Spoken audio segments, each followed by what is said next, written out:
l-20 sena tal-Ikirix minn April fuq 1.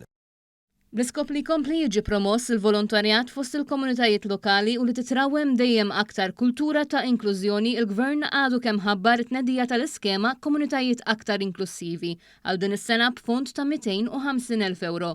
Kull proġett sottomess għall-iskema jista' jieħu sa massimu ta' 10,000 euro.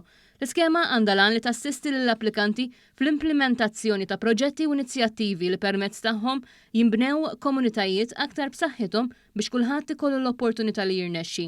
Organizzazzjonijiet volontarji qed jiġu mistiedna jipproponu proġetti innovattivi bil-għan li jippromovu l-inklużjoni fil-waqt li jindirizzaw waħda mill-miri tal-Istrateġija Nazzjonali għad-Diżabilità jew l-Istrateġija Nazzjonali għall-Volontarjat. Kull proposta sottomessa għal fondi għandha tagħmel referenza speċifika għal mira jew miri li qed jiġu indirizzati.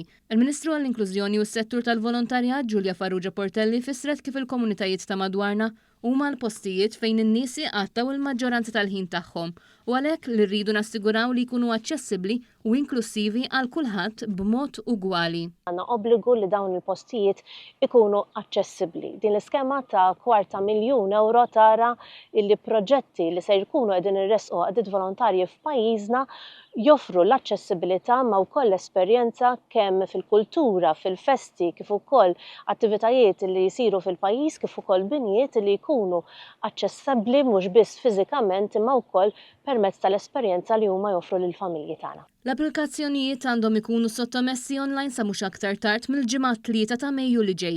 Il-formola tal-applikazzjoni flimkien ma' aktar informazzjoni jistgħu jinkisbu minn fuq is-sit www.vofunding.org.mt. L-għaqdiet li japplikaw jeħtieġ li jkunu rreġistrati u konformi mal-Kummissarju għall-Organizzazzjonijiet Volontarji. Preżenti għat-tnedija ta' din l-iskema kien hemm is-Segretarju Permanenti Nancy Caruana u l-Kummissarju għall-għaqdiet Volontarji Jesmond Saliba.